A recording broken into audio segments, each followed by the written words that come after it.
So you run a marketing company. So let me just ask you this here.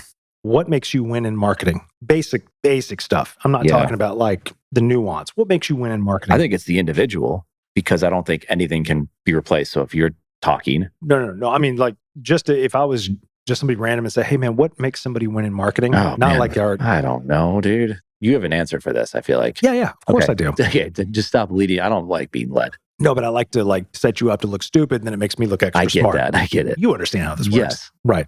Took me 20-something episodes, but I'm good now.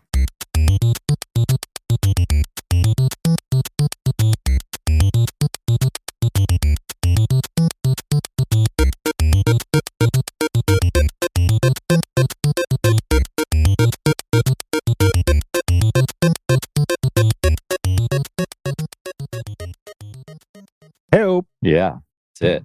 We are live. Yeah, we are. In the studio. This is a nice studio. It's a great studio. I really like the artwork that's been put up as well. Of course.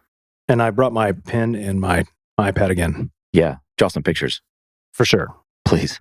Okay. Do you have a picture you want to draw? You've been working all week on this. Yeah. Oh, how does this thing work again? Yeah. Okay. What's my passcode? So, some exciting things coming up next week. Okay. Congressional hearings on UAPs and the crash retrieval program. They are going hard. This week. Wow. Yeah. July 26th. They don't get no summer, do they? They're not playing around. Yeah, they're not going to Carowinds. Not after that problem. And we had just bought season 2. Did you not see that? Well, we're there. I was there the other day. But you know about like how that... Oh, everyone knows. Oh, yeah. Julian, who edits a podcast that I heard about it, he's not in the States. Yeah. That's crazy. And he knew. How's that affected attendance? Attendance is down, but I don't go during peak hours. Yeah, neither do we. The wooden roller coaster, the hurler. Oh, yeah. I'm not riding that shit. I'm letting my kids ride it. I'm just there. They love it. Yeah. That's old school. That is old school. Like you see all the wooden planks holding that thing rickety. Together. Yeah. That makes me a little nervous. Yeah. There's some interesting rides there, though. Like, a lot of dizziness, a lot of jerkiness. It's a theme park. Roller coasters are going to make you, they're going to jerk you around. Yeah. They're going to make you dizzy. Man. Yeah, that's a good point, though. Yeah. So, but those guys in Congress, they don't get to go. No, they don't get to go. They don't have a relationship with their children. No, but they've got many relationships with many a prostitute. I see that. Yeah. Like an awkward boss. Like, wow. Yeah. Yeah, so I'd like to talk about prostitution today. Okay. With Congress people. Yes. Congressmen and congresswomen? Or? Yeah, I don't really want to talk about it. Okay. Let's move on. Okay. Yeah, we can go in so many directions right now. Well, look, you're the one who's typically organized. I just spout random stupid shit off the top of my head that is completely nonsensical. So why don't you lead this off? Do we want to have a style podcast where you can easily click on like heading, and then we're going to talk about it, and then we transition to a new heading? We don't have to have a clean transition, right? Or you just want to like, fuck it, just hold roll. on a second. Are you saying that somebody doesn't need to hear part one? They could just jump into the middle of the podcast? Yeah, you kind of have to, because we bring things full circle a lot. Yeah, I mean, we're lost enough as it is. I think if you were to jump in the middle I just want to make sure of the show, you'd be even more lost. Do you ever listen to podcasts and you'll go and be like, shit, I don't care about those 3 topics. I'm going to skip ahead. And you click it. It's chapterized, categorized. On YouTube, yeah. YouTube for sure, yeah. There's other, Pocket Cast does it for some podcasts, not all. You have to insert that on your post. Honestly, I would put that one to the audience. Yeah. We're in double digits now, aren't we? Put that one to the audience. Yeah, so we have Blueberry, Blubrry. Thank you for spelling that, because I'm sure. Well, it's not how you spell blueberry. Did you listen to me? Oh, it's not how you spell it? Blubrry. That's different than the other blueberry. Yeah. They left out a lot, I think. But that's kind of cool. That's techie, but they're not high tech. Anyway, I'm looking at our analytics, and you can qualify. You say, hey, I want to see 100 episodes on a screen. Yes. Then you have to screen through to go to the next 100 episodes. I can't get to the next 100 episodes. How come? It's not working. It's grayed out. So we send them a message on their support. They come back and said, you got to click to the bottom and hit the Pagination button. I'm like, no shit. Then you'd have to hit it. Oh, telling you just what to do to get the next page. No shit. Like hit the power default button. To you're an idiot. No kidding. Yeah, right. I'm like, you really think I'm that stupid, but maybe you do. Okay. Fair enough. Yeah. No, it's grayed out. He's like, well, you can still click it. I'm like, dude, you fucking can't click it. It's not working. So like the software, their support, like they're just immediately jumping to the most illogic, like the most basic example of what could be. I'm like, no. It's way fucking worse than that. It's the assumption that The software's not broken. You're broken. You're broken. Yeah. Yeah. I'm like, no, you're broken. You're broken. So it doesn't get anywhere. The system's anytime broken. fast. Yeah. Yeah. I've had a lot of service stuff. We're a payroll company. Mm-hmm. Someone requested money from their account, but they're a payee of our account. And the main customer service rep that we use, right, took the money out of our account, not their account. They didn't have authority to do so. So someone pointed it out. You made a mistake. Fix it. What did they do? They duplicated the mistake with fees. So this isn't just a couple dollars, right? This is thousands of dollars, right? Twice with fees. What are we doing here? First of all, like if I called Bank of America and said, I'd like to access Jared's account, I would like you to send me $10,000. Right. They'd be like, you're fucking crazy. It's not happening. But how can this shit happen? Because you hear about people all the time, bookkeepers, accountants, payroll people stealing money. Mm-hmm. And if no one catches that shit, like, man, I was just like dumbfounded. A lot of service issues. It was summer. People are taking vacations. So you have backups. It's the heat. The heat's making them crazy. Hottest summer on record. Yep. I get it. It's wild. Yeah. Arizona's like fucking really hot. No shit. Remember we talked about water. Yeah. I mean, this is in the scenario plans that we wrote up. Yeah. I mean, the biggest group of climate refugees are going to come out of Arizona, Phoenix in particular. You think they're going to leave? Absolutely. They're going to have to. They say their grid's pretty legit though. I don't give a fuck. Their water is not. Okay, but we're talking about heat. Doesn't matter. Okay. What do you need to survive? Not air conditioning. Yeah. You can get shade. You need water. Yeah, they have water though. No, they don't. Well, I'm going to find out. Why don't you look it up We're right now? We're going down there in a couple weeks. Well, yeah. Yeah. Good luck. We're going to podcast from there. Yeah, let's go down to Arizona. We'll do that. Mm-hmm. That would be a really fun trip though. I heard the low one day was like 94. Yeah. That's crazy. Usually it gets a little cooler. There's a nice range. There is a certain point, I've heard. This is what they need. Core water. Yeah, it looks good. Is it good for your core? A sip. Mm-hmm. We'll give. Yeah. So anyway, I have heard that there's a certain temperature. If it's too hot, planes can't fly because they can't get lift. And they're running really close to that. And then in Las Vegas, there was some about people sitting on the tarmac in the plane Delta, for like right? 3 hours. Yeah. And they had to like take folks off the plane and it was insanity. Open the fucking door. Yeah. Or say, hey, if we're going to be taxing for this long, we're just going to put you guys back inside. But they don't have the gate. What's it called? The shit that comes out and they can't get you off the plane. Figure it out. Bring a fucking ladder up to it like we used to and walk down on the tarmac. I agree. So stupid. What do you do at some point? I read that and I couldn't keep reading it because it just pissed me off. Yeah. There's kids. There's people like babies, there's elderly. Crying. Yeah. Get the fuck off the plane. Yeah. There should be a minimum. You get an hour and then get everyone off. There should be a fucking rule. It's happened before. This isn't the first time. Oh, no. But Pete Buttigieg, he'll get it done. Oh. That guy's on top of it. He's almost president of the United States. No, not really. People liked him. I liked him at first too. Yeah. And then he just turned into a robot. Yeah. I'm a robot. As we talk about that. Yeah. He should not have a podcast. Yeah. But he's welcome to come on this podcast. He could. We could ask him questions like ChatGPT and see what happens. No one would listen. Of course they would. No. We would make it awesome. ChatGPT is going to do it. Yeah. And Hollywood's going to come after us. I heard of Sarah Silverman. She's suing. Why? She's suing Meta and OpenAI. Right. Because they're taking her book, like Bedwetter, and they're pumping it into the GPT. Oh, is that what the legislation is about? Or the some of it, yeah. All the lawsuits? Yeah. Oh, yeah. That's crazy. Because they're taking her voice, making it. I 100% agree with her. Yeah. But haven't we all been taking voices? Like, I'm not saying I agree with the other side of it, right? But so let me give you an example. This is good. Stephen King writes a book. Stephen King writes many books. Many. You're a fan of Stephen King. I'm not. Okay. No, I'm just kidding. I don't know. Maybe I am. I am a fan. This is in the metaverse or an alternate universe. Yeah. Multiverse. Go ahead. Yeah, there you go. You become such a fan that you study his shit. Okay. You talk to professors, you read it, you think it before you go to bed, you listen to him talk about his writes out. You read his book on writing. You know everything there is to know about him as Jared could possibly know. I'm starting to think I should do this. You start writing a novel. Yes. What are you writing a novel about? You're about clowns doing some crazy shit. People are getting murdered, whatever. The style you're writing. People like, if you're a fan of Stephen King, you're going to be a fan of Jared Nichols. You wrote it by yourself. There was no AI in this. Got it. And you're right, because we're actually taught to do that in college. Right. Write in the style of this person. As you're learning in English or if it's in, I was an English creative writing minor. Yes, you were. So we were, I know. Yeah. So I'm drop that one in there. Please. There you go. Put that one to use.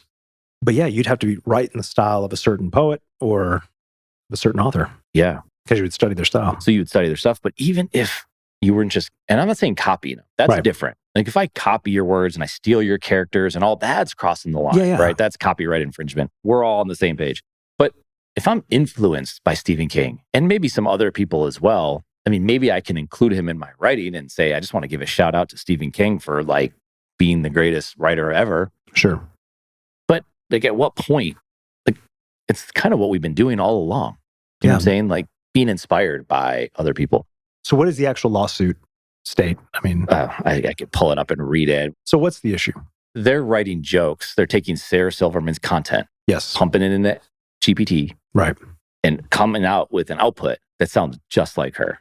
Yeah. And we've heard this before from other artists in all different genres. Yeah. So, but are they monetizing it? I don't know. That's the question. Here's the thing. She's not getting paid for it. Yeah. Well, I think this brings to head one of the big problems of just us providing free data to tech companies for decades. Yeah. Let me make sure decades. Not, yeah, it's over 2 decades. Okay. I was just making sure my timelines are right here. Is that's how AI, that's where the intelligence comes from. So if you have a lot of content that's out there that's available on YouTube, that's available on Twitter, whatever it is, there's multiple samples of your voice that are already out there. Yeah. The AI can recognize that, recognizes the style, the alliteration, the way, the cadence, all of those things. Yeah. It can spit it back out. It's just imitating it. Yeah. But this is where these things come to a head. Tech companies make all this money because of all the data that we give to them so that they can hyper-target consumers. Yeah. Was it Tim, what's his face? Tim Apple? Who's the Tim Cook. Yeah, Tim who's the congressman? They called him Tim Apple. Oh, he did? No, it was either congressman or senator they were talking about. It was so flustered. Oh, it was so stupid. They called him Tim Apple. It was ridiculous. But Tim Cook made that famous statement. He said, if the product is free, you're not the consumer, you are the product, something to that effect. Yeah. Yeah. And it's true. And this is where you see this really coming to head. We don't think about our data as things that we own because we feel like we're getting something in exchange, which is a free app for us to just pump more data out into the system. Sure. So we're suckers that way. Yeah. But when it comes down to what's supposed to be unique to you, what makes you stand out from every other individual human, and it can be replicated by a machine because of all the data that has been pumped into it, then you're running up against the question of, all right, well, now you are trying to replace what's unique about me by replicating me through a machine. Again, depends on where you want to take the argument. Is it an economic argument? Is it a privacy argument? There's multiple places you can go with it. Yeah. But this is one of the inevitable outcomes of us freely giving away data, which there's a lot of talk. I say a lot of talk, right? When I say a lot of talk, that means there's people that have been pushing or advocating for this for a long time, is that we as individuals need to have ownership over our data. So if a big tech company wants it, they have to buy it, right? Like if I want to be on Facebook, I don't mind paying. Yeah. Because then it gives me options to say, well, do I really want to be on Facebook? Well, the ROI is not really good. So I'm not going to be on Facebook. Yeah. So I'm not going to pay. And they're not going to use my data. Yeah. But if you want to buy my data, I can sell it to you. Right. And that's what they're probably looking for. Someone say, hey, Sarah, we're going to take your content and we're going to create all sorts of stuff with it. You're going to get a subscription fee for us to use your content. Yeah. If they even know how to monetize it. I mean, I mean, what do you think? So it's an interesting thing. It's an interesting, let's say here. Let me get my words straight. Yeah, go ahead. I think you need something to help you learn how to speak 100%. properly. So it would benefit you. Well, what they're saying is, why can't we help her out? Why can't it be someone that collaborates with her to help her write her jokes and to make her funnier? But as a comedian, you may turn around and say, bitch, I don't need your help. Right. And that's what's going on in Hollywood right now. Because writers striking, actors join the writers, right? Because they're saying, we don't want AI to be writing the shit. Well, let's be honest. Okay, please. All of the plethora of dog shit shows that have been created on all these streaming platforms that just suck, or they're politically correct or whatever. Nobody wants to watch that garbage. Yeah. And so I think that we probably have too many writers as is. Because the really good shows, they don't continue on. What's a good show? One of the best, most well-written creative shows that only ran for 2 seasons, and I think it got chopped because of COVID, was a show on Amazon called Patriot. Okay. Fucking amazing. Yeah. Okay. One of the best. Have not seen stuff like that in a long time. Yeah. Ran 2 seasons. Yeah. I'm ready to cancel Netflix, to be honest with you. It's just garbage. Now, it could just because I'm in a garbage loop. You're just mad that Quarterback, the new Netflix series, came out and Baker's not on there. No, I'm not surprised not on there. Yeah. They picked 3 quarterbacks. They're not all superstars. It's like levels. because the third quarterback is like a backup quarterback. He's an underrated superstar. They didn't have a place for him. I've not actually watched the show. Yeah, no, I haven't either. I'm just saying it's on Netflix and people are talking about it because they crave football content documentaries. Okay, so we're talking about sports though. Did you go back and watch Tour de France Unchained? No, not Fuck yet. you. Fuck, God damn it. I'll do it. Tour. How do you spell it? Day? Like. Oh my God. Tour. I got Day. it. France. Yeah. Country. Not day, like DAY. Go ahead and type that one in. Let's just see what happens. Yeah. It'll probably still pop it up because the AI knows how stupid we are and that we can't spell. Yeah. But do that. You'll love it. That was from last year's tour. This year's tour is going to end on Saturday. Okay. It's good. But man, that's a very good series. Yeah. It's maybe 4 or 5 episodes. Yeah. Yeah, it's good stuff. Yeah. Well, it's so confusing going back on the whole writer strike with the streaming. That's the whole problem because it's like, what do we do with this? Clearly, they're not getting paid out properly. Like, I think we could all agree they're not. No, because they have to put out so many shows. Yeah.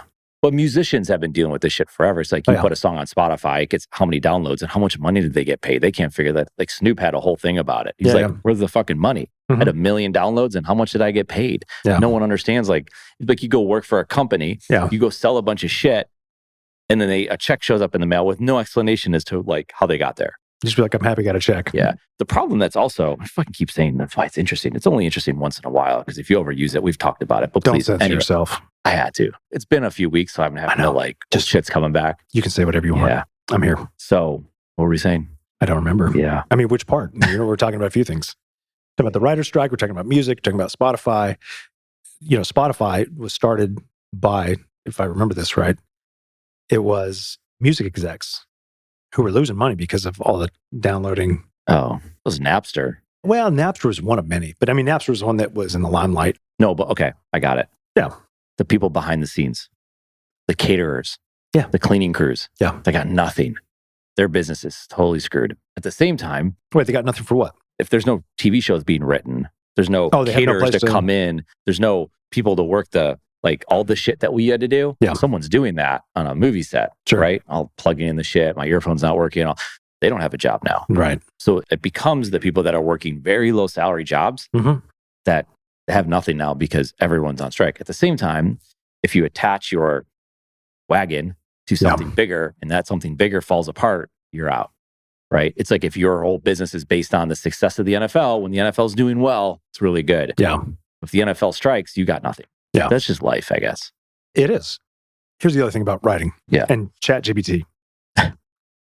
So just put it this way. When something new comes out that challenges the value that you provide, many ways it raises the bar, which I think we need. I don't think the vast majority of people out there in the world are like, I need 1 million fucking shows to choose from. Because scientifically, it's proven the more choices we have, the happier we are. Incorrect. Yeah. Chipotle's success early on was because they only had 3 options. Yeah. You had 3 choices. Great. That was McDonald's.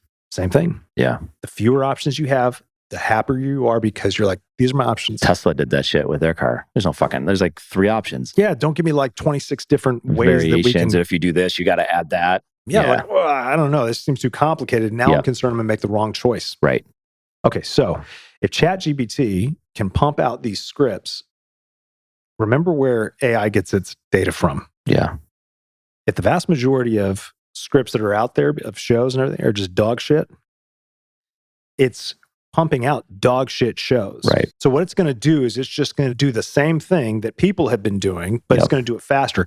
So if I can tell you that I can produce dog shit faster than the humans can, right, still producing dog shit. Yeah. So now I think what it does is it raises the bar to say, what is that next level? How do we really get back to true artists? Yeah. Right? Yeah. I mean, so I think this is kind of the implosion of on-demand everywhere, nonstop. Yeah. Because it dominates our life. Yeah. I mean, I have these streaming services and my kids may watch one of them all the time. It's like, well, what do I have these other ones for? Because just in case. Right. Just in case. Just in case. I don't want to be the guy that... There's a whole... comedians make jokes about it all the time when the couple sits down to watch a show and all they did was click through all the different possible options and then what do we watch? Nothing. Nothing. Spend 30 minutes looking for something to watch and then by the time you agree on something... because you're thinking, okay, is it a TV show or a movie? So it's somewhere between probably 25 minutes to 2 hours, maybe 3 hours. That's an investment of time and people are like, I don't want to fuck this up, to your point about making a decision. Right. We need to redefine it all. So I wrote down these 2 things right here because this is the thing that's dominated the movie. I know, it's like so good notes, so I don't forget. Sequels and superheroes. That's all we have right now. Yeah. It's everything. And I'm not saying Or some remakes. of those aren't good. Yeah. Well, yeah, remakes. That's exactly it. White Men Can't Jump. Did you know there was a remake Why? of that? I don't know. I mean, it's not like it was a great movie to begin with. It was a great movie. Stop it. It was a great movie. It was a great movie. Thank you. I mean, Woody Harrelson and It's a great movie. Wesley Snipes. I mean, it's a classic. It was a good movie. I refuse to watch the new one. Like, why? Little Mermaid. Why? Why did they have to pull that one from cartoon and make it with people? Different. But live action. Well, that's becoming a thing. That's a different version. They're doing a lot of live actions. Like Aladdin. Did you see the Aladdin remake? That's a good movie. I didn't really see the cartoon version. Will Smith. He's the genie. Yes. Children. We did see the Aladdin remake. I'm saying I don't remember watching the original cartoon. I was too old for that. Yes. That was a little bit later. Sure. I was like, Yeah, I don't watch this shit. Like 8 or something else. Fuck this Aladdin. Yeah. Yeah. He's like a child. He's a thief. That's what he is. He is a thief. But he had to steal to live. Yeah. I mean, I get it. That was like the Bill Cosby thing. You see, he raped because he cares. That's terrible. Not gonna. Did you say he raped because he cared? You say no. He rapes to save. Chris, what's his name? The comedian. You saw that, right? Chris Rock? No, not Chris. The guy that exposed it was Hannibal Buress. He's the one that was making jokes about it long before it came out, and then it's the thing that got people to start looking into it. Oh my God, no! The famous comedian. Why? Chris Rock. He's a famous comedian. It's not Chris. Dave Chappelle. Jeez. Oh, okay. You seen that one? I don't know if I have or not. I don't think so. I must not. He talks about Bill Cosby and OJ and the whole thing. Yeah, it's worth a watch. It's on Netflix. Okay. It was on Netflix. Well, then I'll keep my subscription. They had a walkout probably about it. Remember? Oh, God. What they call it? A dead walk. Oh, we talked about that one on one of the shows. Yeah. That was called a die-in. But that was for Amazon. It was. There's like 4 people having a die-in. Because of a book they were upset about. Right. And then the media picks up on that, like, oh, look at this. Yeah. And they're like, oh, it's so stupid. So dumb. Yeah. Remakes. So you're right. So we need better quality shows. But I think a lot of the writers don't want to do, that's coming from up top. That's the executives. Yeah, more. More, because that's where they make their money. If you make another superhero movie, people are going to show up. Yeah. The Flash. People are going to go watch it. Tom Cruise, Mission Impossible, what are we on, 10? Except Top Gun was fucking great. Top Gun was good. Damn, that was a good movie. And I didn't think it was. That was, I think, our very first You were podcast. very upset. I just was like, who gives a shit? You just don't like Scientology. I don't really care about Scientology. Yeah. Yeah. But no, that was a good movie. Yeah. I'm sorry, go ahead. We're redefining what it's going to be like in Hollywood. They're going to figure this shit out. They're just holding out to the fall. If they miss the fall, it's what you hear. It's like, then they're fucked. Well, here's what I think. I think we're coming to this inflection point of where the technology and humanity, when you can't trust the technology, you can't, how AI can listen to your voice just a couple times and then it can make a phone call. Like AI can make a phone call to you with my voice and you think it was me. Yeah. So, we already have a distrust of technology and corporations and governments and all that stuff anyway. But where I think we're hitting is this point where if you can't trust technology, the technology is advancing so fast that you can't tell if this video of Eric saying something is real or not, then it almost forces us back into I need to get eyes on this person because our humanity is going to be in direct confrontation with the technology. When technology helps enhance human connection, even if that's just the promise, whether it does it or not, it can coexist with humanity. Yeah. But as soon as it starts to get to a place where the trust level is completely gone, which remember we talked about this in an early episode about the iPhone. What is trust? Do you trust your iPhone? What is trust? Yeah. You don't trust your iPhone. You trust the other person on the other end. Well, if you can't do that because you're not sure if it's real or not, then what it does is it forces a slowdown. It forces a slowdown in technological advancement, at least in the way that we're seeing is what I believe would happen. Because people, my hope is that their biological imperative and, just the practicality of if we're going to do business or if we are going to survive and live, we have to have trust. Without trust, it all falls apart. That they're going to slow down, go back to, people. There's got to be some type of verification, but even that will have some trust issues. Yeah. Because if the AI can supersede that and say, oh, look, this is 100% verified, Yeah. That's what I think. I think that there's a high likelihood of that. Don't we have to, as individuals, evolve with the technology that's coming out? Or is this one moving too fast? Because we've evolved in the past, right? With computers come out and we can write faster. We can save our work. We can do research right on our computer. I don't have to go to a library. I don't have to pull out an encyclopedia that's already dated. Yeah. All this shit's updated. Wikipedia is like this massive resource of all sorts of information, right? Right. But even people are losing trust in Wikipedia, which, absolutely. But okay, but then you can verify it through multiple sources and you can check it out. So like, can't we evolve? Can't writers, can't individuals, can't marketers, can't whoever, book storytellers evolve with the AI? Because kind of what they're saying is use it, like collaborate with it. Yes. No, I definitely think you can. I think where it becomes, so you run a marketing company. So let me just ask you this here. What makes you win in marketing? Basic stuff. I'm not talking about like the nuance. What makes you win in marketing? I think it's the individual, because I don't think anything can be replaced. So if you're talking. No. I mean, like, if I was just somebody random and say, hey man, what makes somebody win in marketing? Like our. I don't know, dude. You have an answer for this, I feel like. Yeah. Of course I do. Okay, then just stop leading. I don't like being led. No, but I like to like set you up to look stupid, and then it makes me look extra smart. I get it. You understand how this works. Yes. Right. Took me 20 something episodes, but I'm good now. Yeah. So one of the things that helps you win in marketing is speed. How fast can you get something in front of more people, which is the other thing, which is attention, right? So speed and attention. If you can maximize visibility and you can do it faster than everybody else, you win in marketing, right? Mm-hmm. Now, obviously, that means too that your messaging is effective. Those are kind of basic things. You're putting the right message in front of more people. So speed and critical mass. Those are two big things. Okay. So ChatGPT definitely helps you win the speed game. Yeah. Critical mass is still, you have to pay for that. Yeah. Right? Or you have to have influencers that have that ability to just turn something out. Yeah. Everybody sees it. Yeah. So there is still a human element to that. I think what this does, though, is you can collaborate for sure with the technology because the technology is still working towards the incentive structure of the system. So we are still mass consumption. Consume. Move really fast, consume. Right? Yeah. Which is not sustainable, in my opinion. Got it. I think there's a lot of data that backs it up, but I don't have it here. So I'm not going to double down on it. Yeah. But I think human beings, for the most part, recognize that consuming our way to growth is not sustainable. You can't do it. Consuming massive amounts of information, not only is it not sustainable, it's maddening. Just like we were talking about with Netflix and all these other series that just most of it's garbage that they're getting pumped out. And there's too many decisions. We spend more time searching for something to watch than actually watching something. Yeah. So we're running into a problem there. Where I think AI becomes, instead of becoming a threat, more of a tool, is if we change the incentive structure and we go back to what is it that humans want now, right? We wanted more, and we've gotten that. And now we see we have more mental health problems. We're more polarized. We have all kinds of societal issues that aren't even like major societal issues. Just we're getting entangled in everybody else's shit over dumb stuff because these phones are telling us to pay attention to it. Yeah. So at a certain point, that has to break. Yeah. Right? The worst way that breaks is armed conflict. I don't think we're going to get to that. And I would hope we wouldn't get to that. But I think it'll break sooner. And I think you're seeing it with more people just realizing life can't be all about this and the phones and everything else. Yeah. I'm just going to tune out. I've got to turn this off. Yeah. It's not doing anything for me. The market will adapt to that. Yeah. So the incentive structure, because there's not a marketing campaign out there that nobody's ever seen, right? Like, oh, I've never seen that before. That's really interesting.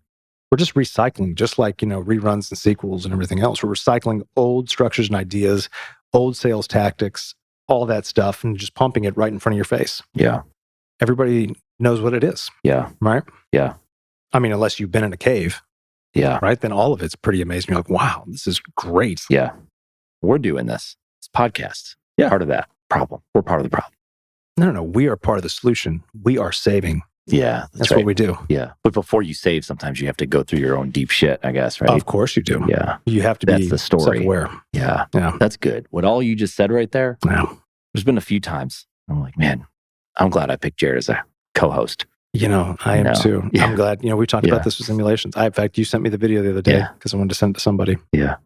Yeah. Again, my favorite part of that is how you humor me like a moronic child. It's wonderful. Yeah. Well cut. Well done, Julian. That's good. Yeah. So I think that's where it'll start to change, is that all of this is forcing us to a real question, which goes back to what we talked about last time, is that I think we are on the edge of, we're in the middle of an existential crisis of what it means to be human, whether people recognize that or not. And AI is not very compared to where it could be, it's still pretty stupid. Yeah. It's still in the beginning stages. Yeah. And look how disruptive it's already being. It's crazy. But it's forcing us to really question, what's the value of a human? Yeah. What makes up a human? Because if all of our value is in the work that we do, well, then AI is absolutely disruptive and can create a lot of turmoil. Yeah. But maybe this sparks new creativity. Yeah. What about going back? I'm not saying the classics, but going back a little bit, because those books, those movies, those stories, they haven't been retold. There's no sequels to them. Like that book exists from 20 years ago, from 70 years ago, 200 years ago. Yeah. That hasn't been influenced by AI. So when you go back and you're not, right? Like today's stuff is littered with all that stuff that you're talking about. Mm-hmm. So if you go back and like maybe pull on the classics, just use that word as easier. Like what? What comes to mind? I don't know. Pick up anything that you want. People would say the Bible. People would say meditations. Sure. I just threw that bone for you right Like there. You trying to get me to talk about? No, I'm not. I'm not. I'm just, that's the most obvious example of things because you're right. We've talked about this, I think. I know I have in other places. Let's talk about it again. The last podcast, the last book that was released, the last social media post, the last news story, the last Apple news story that just came out is not the most important one. Just because it just hit the top of your feed doesn't mean you need to give it attention. Just because the person that called you on the phone does not take over the rest of your day. Mm-hmm. That is what's happened because it is. And you watch people watch their phones, notifications all day long. Oh, yeah. And you got to turn that shit off. Got to turn it. That's number one. If you're going to have a phone, turn notifications off. Yeah. Unless it's from your wife or kids or something like that, or husband, if all that. What? I have a wife and kids. Not you. I'm saying. I mean, but if I wanted a husband and kids too, whatever. No, that's what I'm saying. I guess it's pulling back to say, that stuff that was never influenced by the stuff that we're dealing with today. Go read the Alchemist. Mm-hmm. Alchemist. How do you say it? Whatever. And it doesn't have to be that old. Well, clarify this here. You say it wasn't affected by the stuff we see today. It had its own shit because there's no AI. But give me some examples. All the content that you're talking about. Mm-hmm. I'm not going to write any notes, so I'm putting those. Oh, you're done with it? It made me look cool for a minute, I thought, but it's really just impeding my hand gestures. I don't know. I'm opening up the topic. I'm not an expert in this. I'm just saying, because I agree with you. There's an overconsumption of content, stuff that's out there right now. That's what you're talking about. Yes. But what if you consumed things that maybe didn't have that? It's more, doesn't give you the answer maybe like you want. It's more philosophical, I suppose. Couldn't that be useful? I mean, I think this is a good question. I want a specificity because you could be talking about, visual mediums. You could be talking about, I don't think you know what you're talking about, but I'm going to help you structure. No, that's the point. It's wonderful. Are you talking about how we entertain ourselves? By entertainment, I mean, if we read a book, we entertain them. Yeah, you could. Well, that's a good question because is the content that you're talking about, going back to you to flip it, is it entertainment or can it just be any content in general? Right. Yeah. Because like a nonfiction book about being better at business, right? That's a basic example. That should be a great title for being better at business. I want to write that book. Yeah.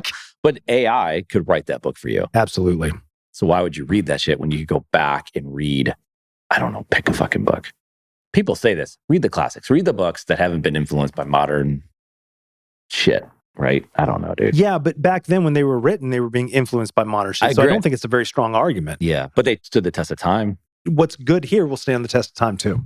Yes, but how do you know what's good? Because now you already know it's already been through that filtration system. All those songs that were created in the 1980s and 90s that were one-hit wonders, all the stuff that surrounded those songs, that's all gone. All we have left is the one song that matters. Right. Right? Summer of 69, right? Yeah. Oh, geez, little Bryan Adams there, right? Yeah. Ugh. Yeah. I didn't go Matchbox 20 on you at least, but I appreciate that. They were just in town. I'll tell you what, though, since we're dropping some 80s knowledge here, me and my brother-in-law went on a long trip. I say trip, not drug trip, not in a car. I just used the word trip. I would assume that's what you meant. Well, I mean... God, that's the world we live in. So if you use the word trip, then I'm going to think that you're on drugs. Right. But if you're one of your kids, you think, where'd you guys go? That's what I thought. Yeah. But you assume that I didn't think that. I thought you would think weird. That's why, I had to qualify. Wow. We were not taking drugs. Okay. Not while we were doing this. Thank you for clarifying. But we had a lot of fun with this. We were going through these old 1980s easy listening. So one that I remember a lot is Richard Marx, Yeah. Mullet. Yeah, of course. It was amazing. Yeah. I mean, full blown. Yeah.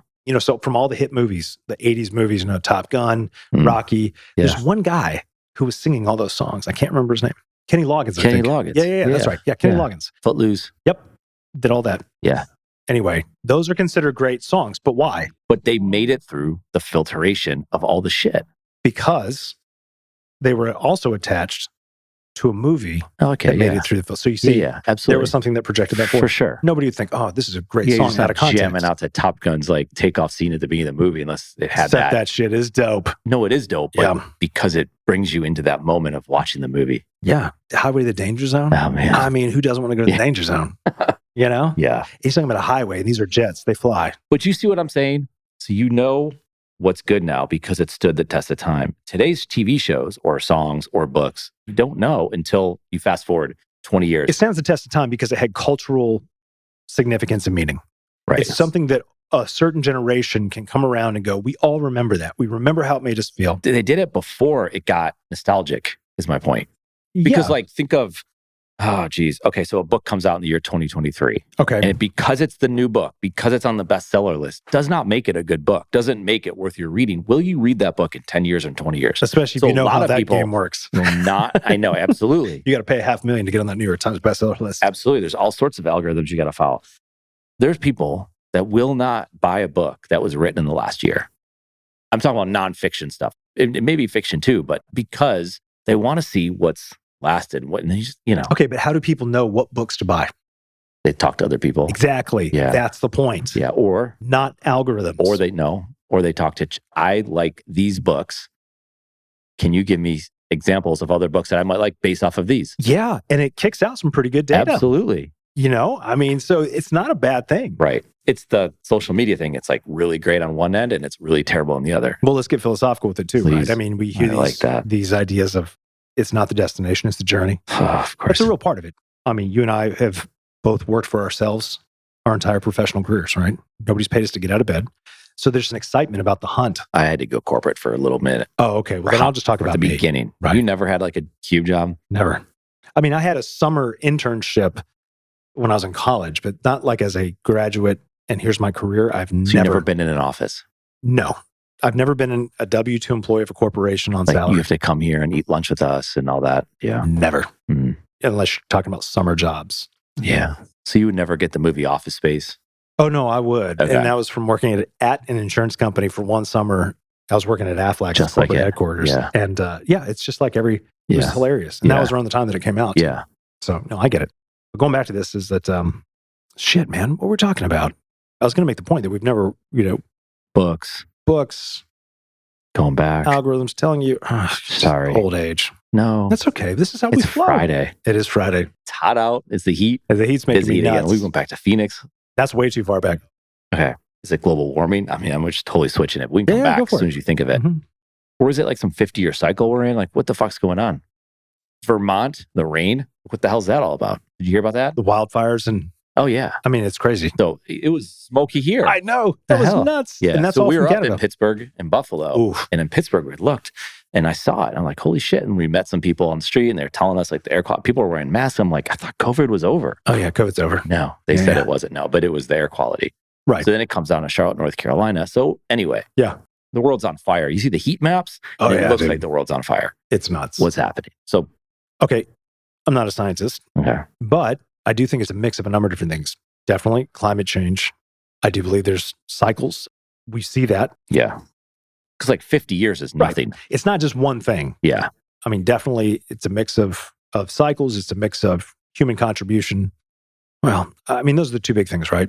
Human contribution to changing climate and weather. How do we fix it? Solar panels. No, we fix it with the technology that has been retrieved from these crashed UFOs, which is going to be revealed to us next week, that's July awesome. 26th. That'll be Boom. I'm going to pull this out and throw it. Yeah. Yeah, man. I mean, you want to fix some of these problems? We need that non-human intelligent technology that can... We need to take it back from Lockheed Martin. And yes, I just said it. Lockheed Martin is the one who has it. It's funny because you'll hear people talking about it that are knowledgeable of this, and they'll say, let's just pick a random aerospace company. We'll say Lockheed Martin, I don't know. Who knows? Yeah. How do we fix it? Man, I don't know. Just one person at a time do it. Because then you look around and you're like, no one else is fucking doing it. I know that's not the answer because... No, I think, this move towards electric vehicles en masse is not the answer. Number one, because unless they find a way to sustainably mine lithium, which, I mean, just look it up. Look at lithium mining, like what happens after lithium mining. It is an environmental disaster. Man, it sounds like Bitcoin mining. Well, yeah, that's a good point, right? The amount of energy required to mine for Bitcoin or to run high-level AI systems. Geez. You looking at some pictures? It says a rich load of EV metals could boost Taliban and its new Chinese partners. That was the first thing that came up. That was Washington Post. Yeah. Well, it's also why China, again, they play the long game. So they don't dominate militarily. They dominate by going into places that are rich in resources. Can pollute the air and water with chemicals and heavy metals. Oh, yeah. Well, look at the landscape. Yeah. It just decimates the landscape. That's bad. I'm going to look up pollution. And that's not what I wanted. So is it better than gas? No. Now, if you're just measuring carbon emissions, sure. Yeah, look at that. Disgusting. Yeah. And that's why we don't do it here. Yeah. But we do it in Serbia. We do it in these other countries that, where the countries are like, yeah, fine, screw it. Pay us a good amount of money and you can destroy our ecosystem. Everyone's got their price. Right. But that's the thing. And, if we all feel like this is great, I'm doing something good. Yeah. That's not good. No, that's not. Show the cameras. Yeah. Yeah. It's not good at all. So these are the kinds of questions you have to ask. Electric vehicles. But when you look at what it takes in order to have an electric vehicle, you're like, that's a massive hit to the environment as it is. Yeah. Right? And then you also have to ask yourself, what is going to generate the electricity? Because we still have people who are very against nuclear, which I think is the smartest way to transition off of fossil fuels. So what are you going to do? You still have to burn coal. So we have to increase our coal production in order to run these electric vehicles. So every jackass out there, can feel like I'm doing something good for the environment. Like technically or not. I don't mean that everybody has electric vehicles, jackass. I think electric vehicles are kind of cool, actually. Yeah. But I do think this idea that, I'm helping the environment. I'm like, well, you clearly haven't done your homework. Yeah. Because you know how much shit it took, how much destruction to the environment it took to actually build that vehicle? Fuckload. But you don't see it. So you can pretend like it doesn't exist. Yeah. Just like you hear Joe Rogan talking about the irony of all these people on their iPhones tweeting about social justice and going crazy. Yeah. But that phone itself was made by slave labor. That's unbelievable. Yeah. But it's very proper for the world we live in today. Yeah. Everybody. That's all the bullshit. That's why you got to put it away. All of it. It's hard to escape. Yeah. You can't escape it driving down the road. No, of course not. I can't get over it. Yeah. It's pretty bad. So I think that we just, as people, everybody needs to get off their high horse. Yeah. Let's actually, you want to solve real problems? Let's have real conversations. But that's not happening. Of course not. There's no incentive to. No, and there's no reasoning with some people. Yeah. I mean, if you're entrenched in your own ideas. But I would probably say a lot of people. Most people are that way, yes. And I go back to this a lot about, and I pinpoint it to when I was in my graduate program in foresight and future studies. That's really quickly, because I learned how to think. Not what to think, but how to think. And I learned very quickly how much I don't know, how much I'll never know, and what a strategic advantage that is. Because I'm constantly learning. That's your rallying cry. It is. You use it a lot. Because it's true. Yeah. It's not like an aspiration, like I hope I'm there one day. Yeah. I may have a certain belief or an idea. I mean, we all have our bias. We all have our lens that we look through. But I'm also open to being shown a good argument that might persuade me in one direction or another. Yeah. But do I think, that's the truth that will never change? No. It's always moving as new information is introduced. Yeah. But most people aren't doing that. And I'm not saying because I'm better than most people. No. It's because we've trained an entire generation or, we've trained an entire population. We've essentially manipulated them into, do you fall into this camp or this camp? You should think this, you should think that. Yeah. This is what's true. This is what isn't true. Yeah. This is misinformation or disinformation. Yeah. This is that. And if you believe this, you must be this. Yeah. It's just maddening. Right. Well, they did that with the Great Resignation. Right. And it went in one direction. Said, you should do this. And then everyone wants a job now. Damn so right. They're going back. Now it's like all these people are applying for jobs and they can't get it. Right. Yeah. Well, and it's what Bob Iger from Disney's been coming under a lot of fire for. He's like, well, part of our plan is just let them wait until they can't pay the rent anymore and they'll come back. Yeah. But at least he's being honest. Yeah. I mean, the worst would be like, well, we're really trying to work through this. Like, no, you're not. He's just coming straight out and saying, well, here's the reality. He is. I'm not saying he's right. But they're in trouble. People aren't going to Disney. They're not going like they did. Slowest year in 10 years at Disney World during July 4th weekend. They jack the prices way up too. It's nonstop. Everything's expensive. They are ripping people off at a lot of these places. Go to Carowinds. It's like $18 for like a shitty hamburger. Oh, and those are shitty hamburgers. Shitty food. Served with a frown on their face too. Exactly. And it's hot as shit. So why wouldn't they? You know what I mean? And they're being paid what? Not minimum wage, $10 an hour? Who knows? I don't know. We should interview one of them on our podcast. We should go to Carowinds and shoot this. Yeah. Yeah. It's a great idea. Or it's like, we're going to go remote. no, we're going to go in. We're going to go to the office again. So now it's like Charlotte, you look around, and I was just thinking this the last few days. I'm like, there's a lot of people on the road. There's congestion in areas that there hasn't been in a long time. Right. And it's next level shit. So I'm like, I think the banks, I think these companies are bringing people back into the office. They're signing leases at a high clip here in Charlotte now, and they're bringing people back to Uptown and South End to go to work. So this stuff's changing. It's going back. Well, yeah. And just a couple of weeks ago, there was all this stuff coming out about commercial real estate bust. Oh, yeah. In some cities, absolutely. Right. San Francisco's getting clobbered. Yeah. There's a number of reasons. San Francisco, I mean, that big mall that's like one of the most famous malls, stores, they're just leaving. Yeah. And like, well, crime is too high. Yeah. Oh, and all these cities, Chicago, like all the shootings and all this stuff. I mean, it's just awful. Again, we're not having that problem here in Charlotte. Why? Well, we've got influx of people. Yeah. I'm not saying that Charlotte's they have not their with own set of problems. We certainly The do. driving is fucking terrible. It's so bad. Yeah. I mean, I think about it more probably because I have kids driving now on the road. Every single time I drive, doesn't matter how it's 2 minutes or 30 minutes, it is nonstop. There's people telling you, they go in, out, cut you off and do all sorts of shit. And I used to not give a shit about that. Yeah. And a lot of times it's like, I'm just going to say it, right? It's a lot of shitty cars, like who have been beat up. Yeah. And you're just like, man, they do not give a fuck. And you can't do it. What are you going to do about it? Are you going to chase them? No. Get shot? Not unless you're carrying a gun. You can shoot back. But you have to be willing to shoot a gun. True. Are you willing to shoot a gun? No, I mean, I'm willing to shoot a gun, shoot a person, right? That's a whole different, like, if you're attacked. Of course. Not just random. No, the worst thing in the world is just to look at another human down the barrel of a gun. Not that I've ever done that, and I hope I never do. Yeah. That would suck. Yeah. But I don't know, man. There's a lot of shit. But anyway, you're talking about unless Charlotte they cut me off in traffic, fuck it. Game on. That was the game we used to hear about in LA, right? God, on the LA freeway, right? So I don't know. I don't know what to do with it. But right. So you were saying before how Charlotte doesn't have those same problems as like Chicago, San Francisco, and some of these other places. Yeah. And of course, I mean, my reasoning on that is going to be oversimplistic and not backed up by a lot of data. Because all data can be manipulated to help you build a narrative, right? But I don't know. I don't know that I want to go down that road. Okay. That's all right. Because it seems just like a well-trodden road. Okay. So cities, you look at a city like Charlotte, you get a lot of people from New York City, Western New York, Ohio, California, all over the country. Other countries are coming here, right? What happens to cities? Because when we all first came here, we weren't here, but grandparents, great-grandparents, and so on and so forth, they ended up in the port cities. They ended up in the Northeast, right? They went to Cleveland, Boston, Buffalo, New York City, Chicago. Eventually, they moved out west. Yeah. Right? They went to Los Angeles. Eventually, some people went to Florida. But then they skipped the Southeast, which we are now. So cities like Charlotte and Raleigh and Nashville and Atlanta, and even like Little Rock, Arkansas, or Birmingham, Alabama, and all these places, which there's been more people going to those cities. Yep.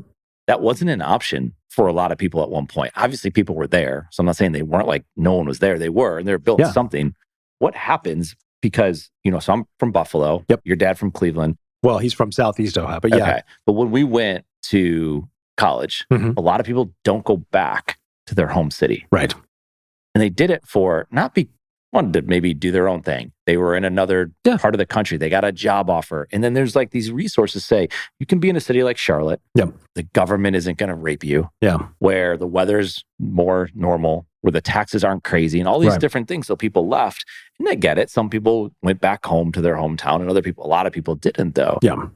So now that generation has kind of established. So what happens going forward? Because like New York City was a place to be, San Francisco was a place to be, LA was a place to be, Chicago. Now you look at those places, it's like people can't go to Chicago. It's like drive-by shootings left and right. I get it. Yeah. Even in your nice parts of town. And even your nice parts of town. LA is like... all the teenagers that were in Chicago, they were just like... Yeah. Everyone's divorced in LA. Again, these are media headlines, but there's some truth. There's like... probably somewhere in the middle. What happens to cities in the future or in the foreseeable future? I mean, Charlotte's changed dramatically over the last 20 years, let alone the last 5 years. Pre-COVID to post-COVID, it's taken to another level. Yeah. And I don't know if Charlotte it's a major city, but it's not in that category. It's more of like considered that secondary city, of which there's a lot of those cities. Yeah. When I say all that, like, what are you thinking? Yeah. So I think for a city to be successful, number one is that they need to have an infrastructure that can support the population. Right. Right. And that primary infrastructure of supporting the population needs to be their management of water. Yeah. Right. And then secondary is management of the basic necessities, food, shelter, community, all of that. So if a place like San Francisco, for example, you have a massive flight of businesses and a large part of the population leaving San Francisco. It's pretty easy to peg San Francisco. The reason why that's happening is not because they don't manage water. It's not because they don't have the infrastructure. It's because of bad policy. Policy that has allowed for criminal behavior, has encouraged things that are just antisocial. Let's put it that way. And don't get me wrong, there's a lot of problems in San Francisco beforehand. Yeah. I mean, the cost of living, absurdly overpriced. The difference between the haves and the have-nots in San Francisco was fucking crazy. So it was already on the verge. It didn't take much to just tip it over. Yeah. It's not sustainable. Yeah. Because you can't have that kind of disparity and expect the city to continue to grow the way that it was going to grow. I think they also had the record for the most human feces on public walkways. That's crazy. Who's tracking that shit? Oh, dude, it's literally. My buddy Josh, who used to live in San Francisco, would send me pictures of that. And he goes, yeah, check it out. Check it out. He moved to Austin. It's doing great. Yeah. A lot of people from San Francisco have moved to Austin. Yeah. You know, and you got a lot of people from the Northeast moving here to Charlotte. Yeah. I think, honestly, there's going to come a certain time where investing in real estate in San Francisco will be a killer investment. Yeah. Because it's falling back down. Yeah. And you're having a lot of people leave. But then what you have is you have a blank slate to say, all right, we need to turn this around. Right. You know, the idea that, oh, people are just going to want to be in San Francisco or want to be in New York. I mean, to a degree, but COVID definitely opened up the door to say, I can do my job effectively from anywhere in the world, can increase my overall happiness, and my money can go further if I'm living in the Midwest than if I'm living in New York City. Right. So whether people do that in mass and continue to do that in mass, or just the idea is out there and people know that it's an option, it is going to affect how cities grow or deflate, and they're going to have to reinvent themselves. Yeah. I think ultimately San Francisco will have to reinvent itself. Yeah. I mean, people like to believe like New York City will never fall apart. I mean, if you can't sustain a population there, it absolutely can. Yeah. But the upside of that is now you have a blank slate to recreate from. Yeah. You start attracting people back. Right. Because you have the structure there, right? It's obviously worked in the past. So when we talk about all the people fleeing those cities and coming to places like Charlotte or Austin or Nashville, at a certain point, Charlotte's going to bust too. Yeah, we absolutely. Can't take all this in because Austin, they already say, it's the cost of living has gone up so much because of the influx of Californians. Yeah. It's just turning it into another San Francisco. Absolutely. Completely. Absolutely. Right. We've seen that here. I mean, the influx of people, the cost of living. Yeah, but talk about traffic, right? Just basic thing. Schools, overcrowdedness. For sure. Taxes have continued to be raised in Mecklenburg County. God. And you're playing city and I hate that. Yeah. So they're doing, that's going to drive people out and they'll go to the next city. Correct. Go to Kansas City, go to Des Moines, go to Florida, go to wherever. Yeah. Yeah. Yeah. But then you got to take into account all the climate refugees that are going to be coming from Phoenix, Arizona, which was the fastest growing city during COVID. Yeah. And they are in the middle of a 1,200-year drought.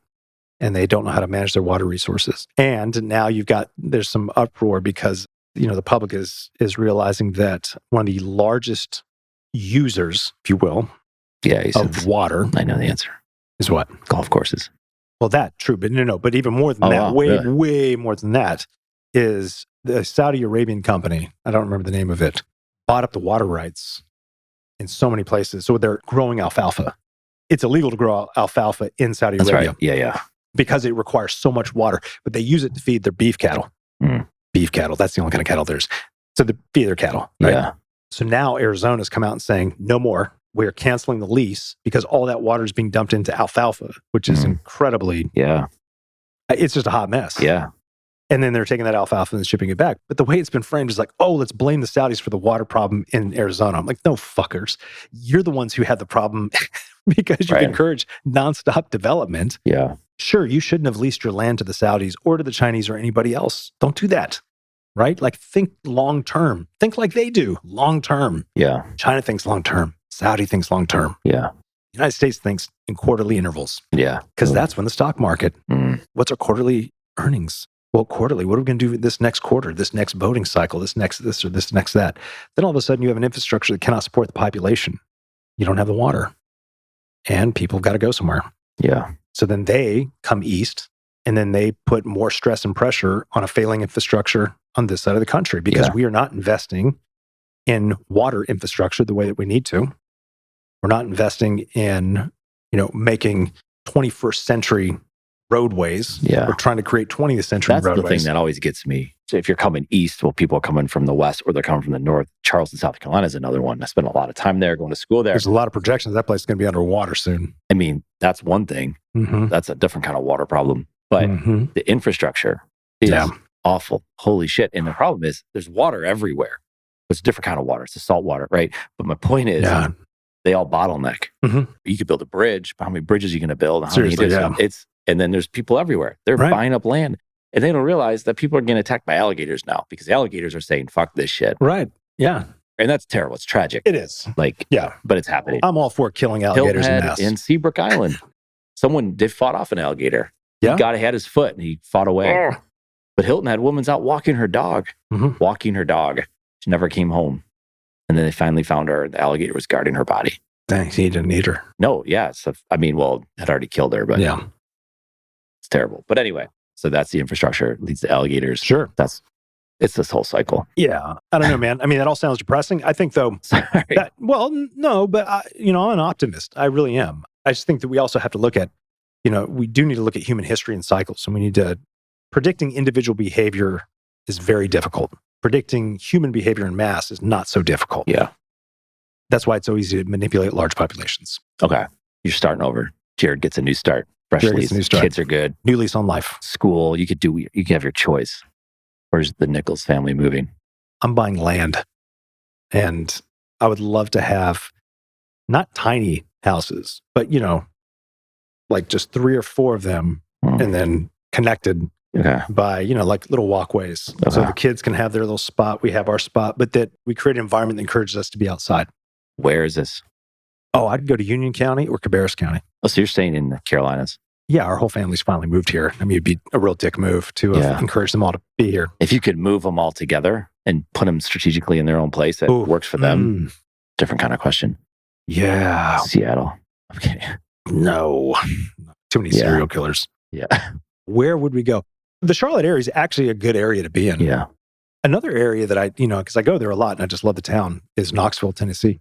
The terrain is great. The farmland is great. Good people. Very good people. Yeah. Yeah. It's a great place. Yeah. If it was just our family, my wife, my kids here, and we didn't have any other family around, I'd probably consider going there since I go there all the time anyway. Yeah.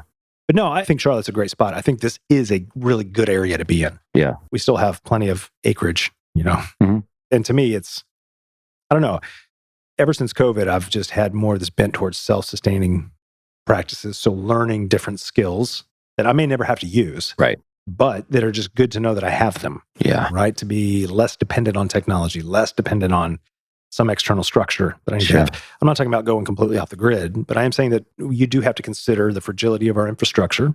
And if we're not investing in, things like water infrastructure, which again is my pet here. That's a big thing for you. It is. Are you on any boards or foundations for that? No, I mean, the organization that I worked with when we developed this 20-year moonshot vision was the Plumbing Manufacturing International. It's a trade association for plumbing manufacturers. Yeah. And we developed a 20-year moonshot vision and looked at 4 alternative scenarios around the future of water, not just plumbing, because anytime we want to look at a large scale, what's the future of your industry? The first thing you always have to say is, what is the one thing that would make you irrelevant?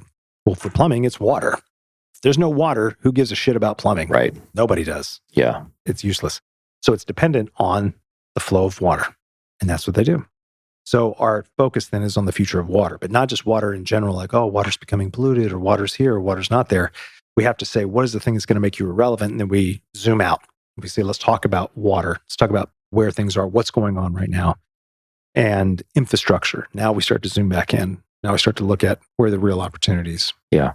And one of the big things that came out of that as we were going through it is just, like, I didn't know much at all about what was going on out west and the Colorado River, 1,200-year drought. Yeah. Because I live in the East Coast and we get shitloads of water over here. Yeah. So it's not my problem, right? Yeah.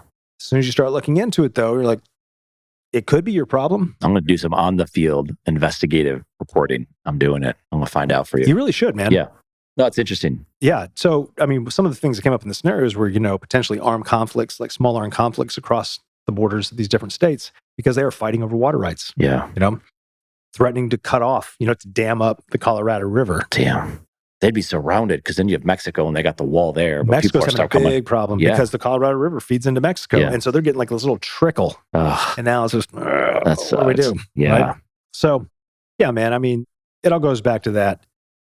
The more self-reliant you can be. Don't you think they figure this shit out too, though? I do. I mean, I do think there's a lot of doom and gloom scenarios that constantly get put out there, but we do find a way to figure it out. Yeah. But not always. Yeah. I mean, with water, for example. Yeah, certain cities won't make it and others will. Right. Yeah. Like Miami might be in trouble because, like you said, they might be underwater. Might be too hot. Right. Miami is definitely facing a lot of problems there. Yeah. We tend to solve these big problems because of human innovation, ingenuity.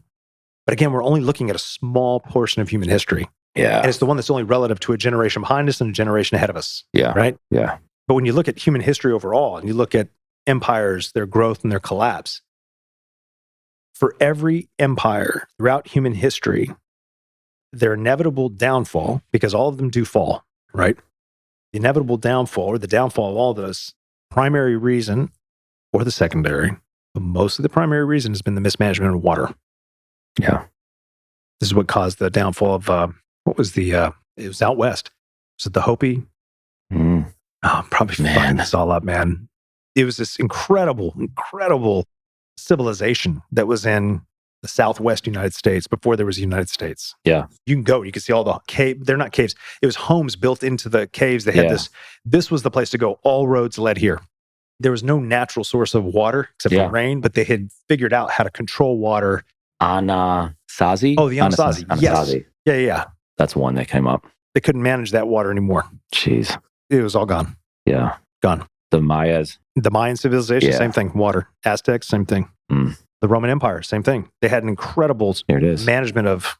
Ratification kills civilizations. Is California next? Yep. There you go. Look. Yeah.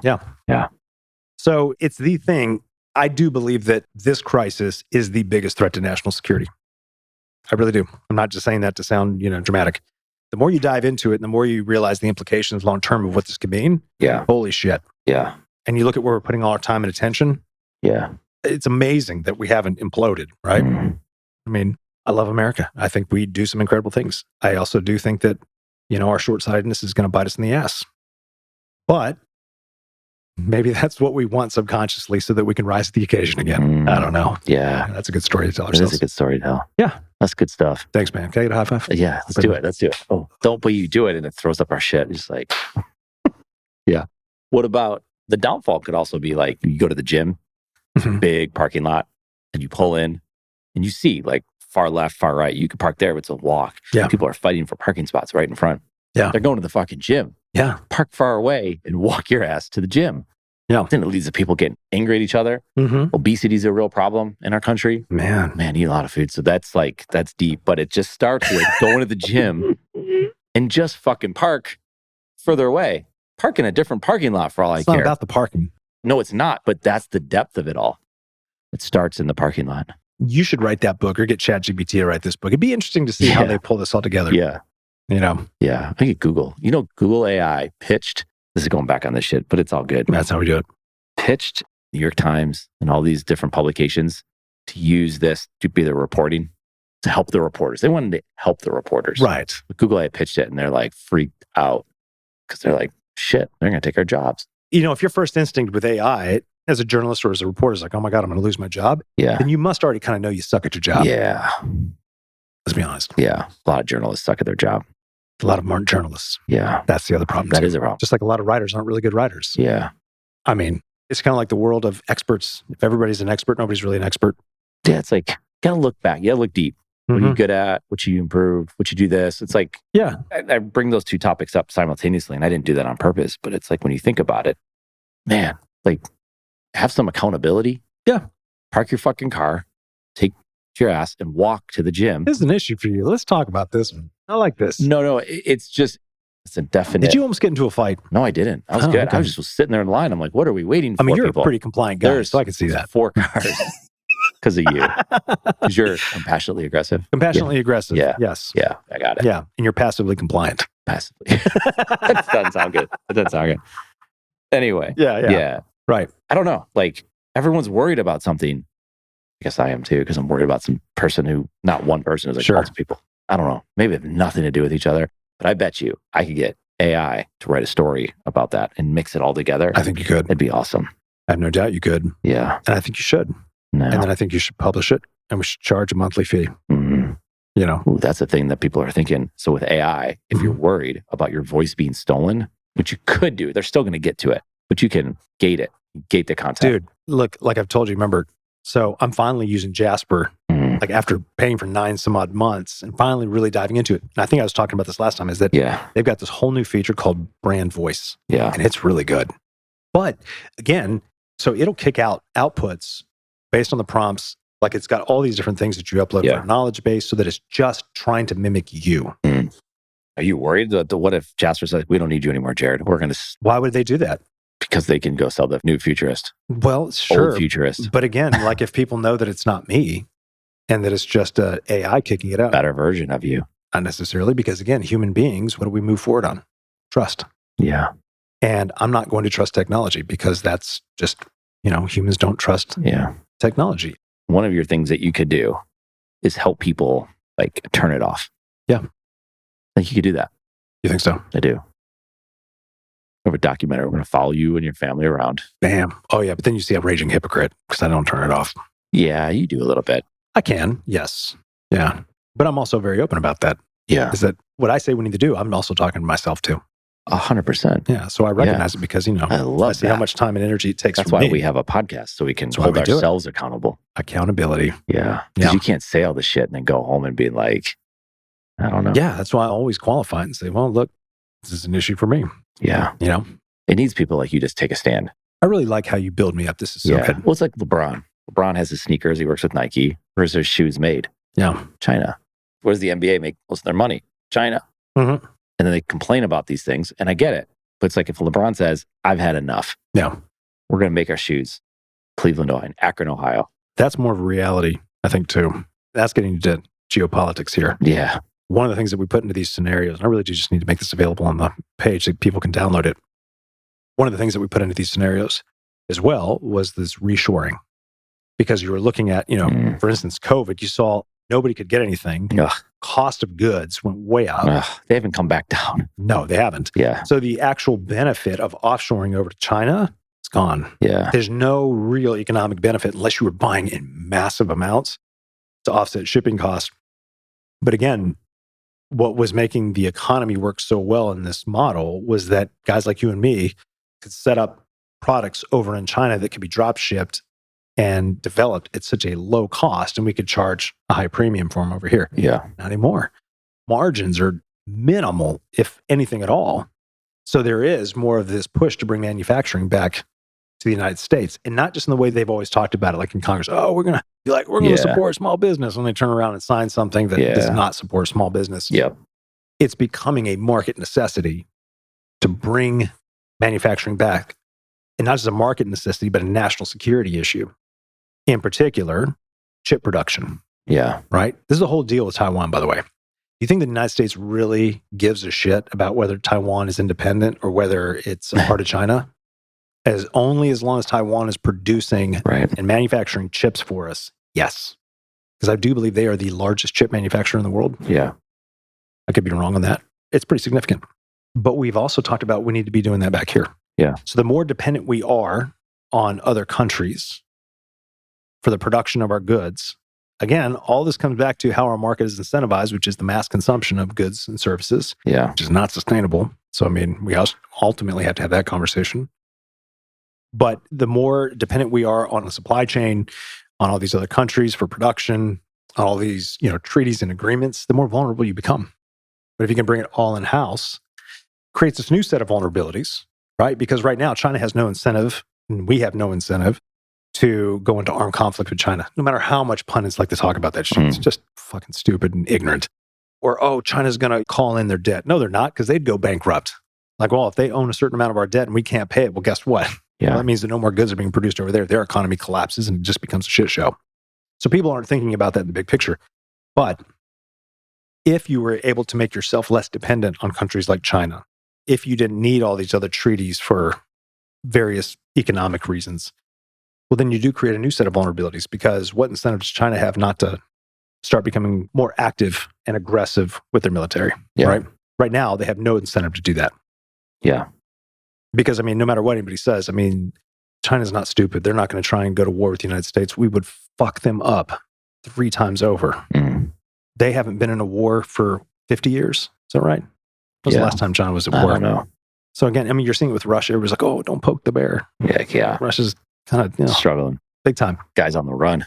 Fuck yeah. Yeah. I mean, there's morale in that too. I mean, a lot of these Russians don't want to be fighting. Yeah. And the Ukrainians are like, you want to come to my house? Oh, fuck you up. You give somebody a reason to fight, they're going to fight harder than an invading force. Yeah. Especially if it's an invading force that doesn't even want to be invading. Yeah. So anyway. Yeah. We just kind of went down the rabbit holes there. That's good stuff though.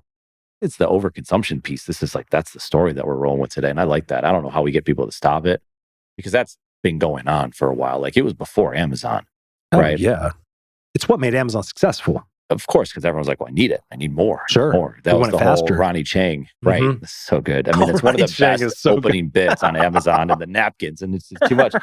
But it was like, the word came out of the market, the McMansions. Yeah. The food consumption, the TVs got bigger and bigger and bigger. Yeah. Everyone has it's not just a pool in the neighborhood, it's a pool at every house. Everything is needed. And you have to stuff the homes with all of this stuff. That's right. And that's just happened all over the place. And I don't know how, the whole minimalistic approach, which goes to the tiny houses, which I get, there's an extreme to both sides. I'm not saying a big house is bad. I'm not saying the tiny house is bad. I'm just saying like, you have to do you at the end of the day. Of course. But you have to look back and say, what's the purpose of all these things? Does it matter to you to have it? But I mean, I don't know how it stops, but I think like taking a step back and maybe looking at other approaches, kind of to your point earlier of, hey, I don't know everything. Maybe I should explore these other things. Yeah. Yeah. It's dangerous for someone to have that. That's where Jared comes in. Well, look at you smile and you get all. I'm smiling because I'm like, I'm actually just an ignorant moron, who knows that I'm ignorant and tries not to be at times. Yeah, which is also why I'm really excited about the congressional hearing starting on July 26th. Yeah. Are you excited about the Women's World Cup this week? Didn't even know what was going on. Yeah. Okay. But that's also because I don't follow soccer. Right. Yeah. I've just been following the Tour de France, which has been great. That's good. It's in New Zealand. Oh, is it? Australia. Yeah, it's far. So it's like, obviously it's far. Yeah. I mean, when you get into that side of the globe, I lose interest. I mean, but your point about accessibility. Right. We get lost in something that's happening in this city, in another country or in our country. You never had access to, this alligator attack. If you're in California, you read about it, you wouldn't know about it. No, what's more in my feed is shark attacks. Yeah. Are there a lot of those right now? Oh, yeah. Where? Well, Florida still has the highest number of shark attacks. Like Clearwater? Between like Pensacola and Destin, that area, it's on the Atlantic side. Yeah. But in New York, off the coast of New York, really, and even off the coast of the Carolinas, you've been seeing more great whites. How far offshore are they? Not far, but this is their migration pattern. Are people swimming near them or no? The sharks, typically, from what I understand, that the most aggressive ones and where most human and shark interactions happen, there's going to be with bull sharks and tiger sharks. Okay. Right? And usually in areas where feeding's taking on, like near piers a lot of times. Oh, yeah. Don't swim near a fishing pier. I mean, you almost kind of think like if you're dumb enough to swim around a fishing pier, you kind of fucking deserve it. Yeah. Right? I mean, I'm not trying to be mean. It's just, you should know. Go to Myrtle Beach and that's where they're swimming though. Oh, yeah. Which makes no sense. Right. Wow, this seems really stupid. Yeah. But yeah, there's been a lot off of the coast of New Jersey, New York, and not just great whites. But again, great whites are not, that's always like a misidentification. Whereas bull sharks, they're the most aggressive. Yeah. And they'll just, like their way of finding out if your food is, they're going to bite you to see like, does that taste good? Same with tiger sharks. Yeah. That sucks. It does. And those are the ones you'll find off the coast. Because bull sharks are brackish. They can go in and out of fresh water and salt water. Probably a good idea to stay out of the ocean maybe a little bit. Be smart. Just be smart about what times you're in the ocean. I mean, you're going to take a risk every time you get in the ocean. So don't go swimming at night when they feed. If there's one of those jackasses who's fishing off the shore, hit the... I used to do that. I used to do in the islands. When I was in school, we would be at night swimming. Oh, well, yeah. But you were young and stupid. Yeah. Right. Didn't you ever see Jaws? I mean, she gets eaten at night. That should be a clear indicator. Yeah. They feed at night. You don't think through those things at that point. I'm not a marine biologist. Let me just put it this way. Please. But these are the little tidbits of information that I pick up and go, oh, okay, that's probably good information to know. Yeah, but I knew nothing about the alligator attacks. Yeah. Because most of what's in my feed is, about shark attacks. There was that god-awful shark attack in Egypt. Did you hear about this? Oh, yeah. And it was filmed. The whole thing, I was was awful. And that was a tiger shark. Yeah. Yeah. Yeah. There's a whale ate a canoers or some shit. That was crazy. Spit him right back out. But dude, that was insane. That was a humpback whale. Yeah. Yeah. Made you think about the story of Jonah, didn't it? Story of who? Jonah? I was thinking of Pinocchio, but anyway. Oh my God. Yeah. That's some deep shit too.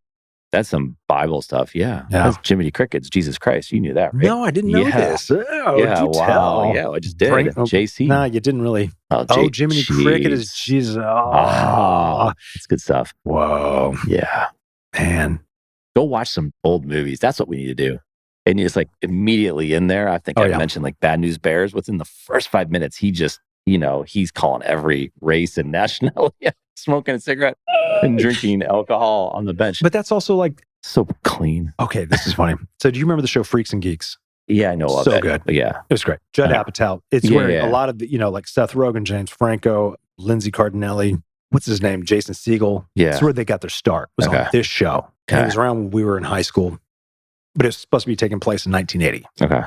Yeah, like Martin Starr. He's in that. I mean, such a good show. Yeah. I think they only ran it for one season. Oh, man. Yeah. Okay. Anyway, so I was letting the boys watch that, and they were really enjoying it. And it was really funny to me because, there's a bully. It's like the social interaction, the dynamics in that show. Yeah. Like, it is a good show. Always has a good life lesson that's in there, too.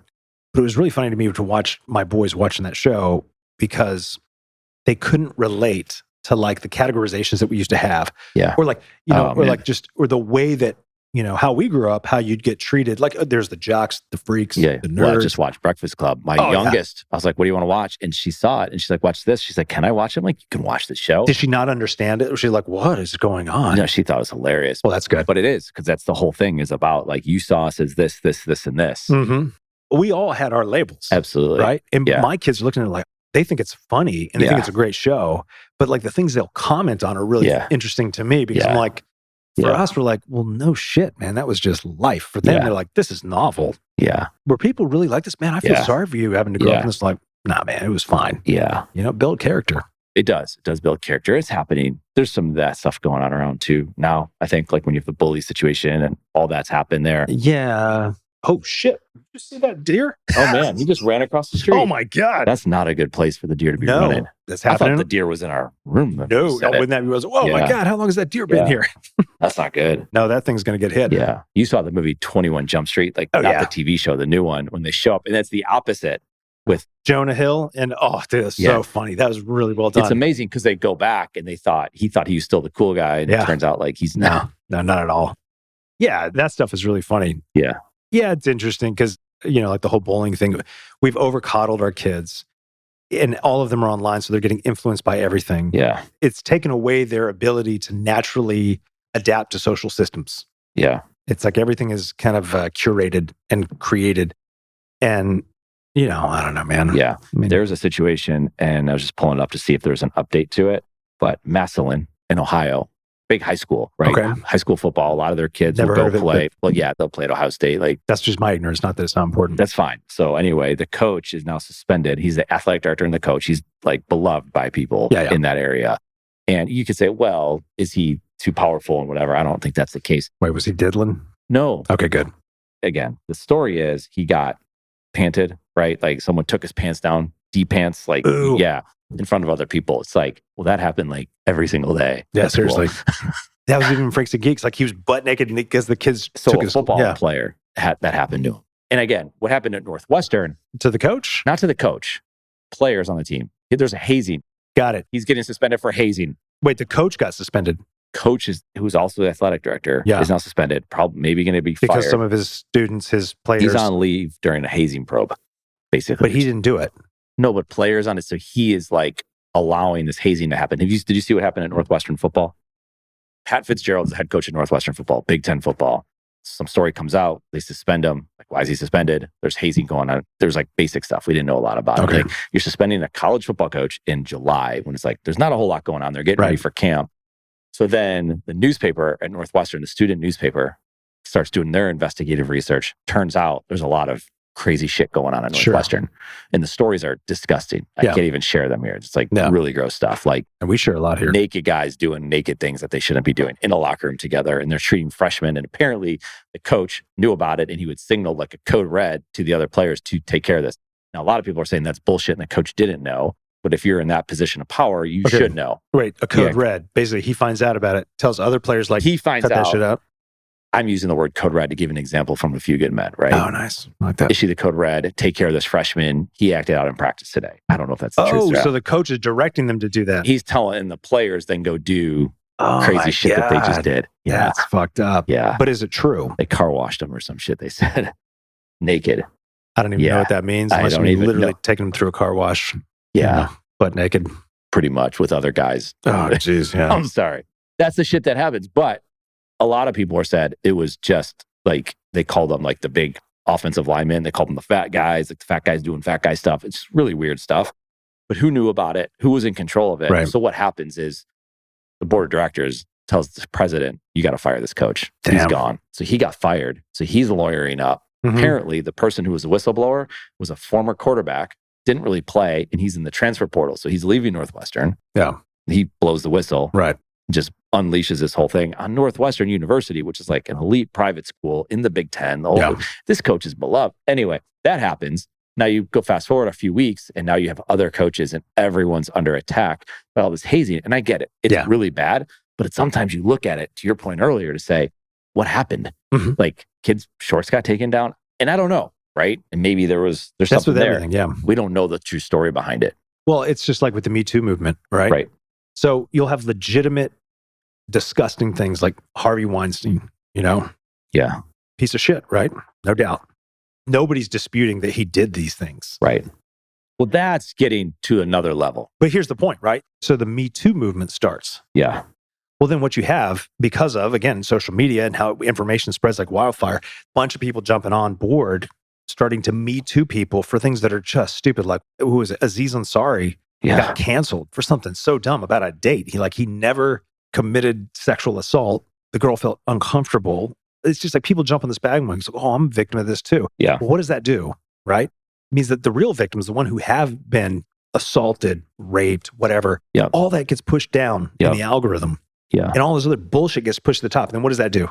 It doesn't benefit the actual people that have been hurt. What it does is it helps to reinforce the idea like, oh, well, all these women are lying. Yeah. I had to pull up the report because that's what I heard about people taking pants off. The way you hear it is like kid walks in the locker room, they pull his pants down, boom, everyone laughs. He's like, you fucking asshole. What are you going to get your ass next time? That's great. Apparently 4 players are under investigation. So I'm going to say what I said. For pantsing? No. Possible suspected hazing violation, but this says allegedly tackled and stripped unsuspecting teammate. That's some bullshit. Someone needs to get their ass beat for that. Yeah. That's different. Yeah. So if that's the case and the coach does know about it, then he deserves all the bad shit that's happening. For sure. Yeah. I mean, they just stripped him. They didn't violate him. I mean, if fucking guys are tackling you and stripping you naked, I don't know. This, by the way, is the kind of conversations that guys would have. It's like, okay, let's categorize it. Like a bunch of dudes strip me, right? And they're like, ha ha. It's like, yeah, I'm plotting my revenge. Yeah. So, but is this kid getting bullied throughout and it's nonstop and it's just a consistent attack on this person? I don't know. Yeah, which is weird on a team.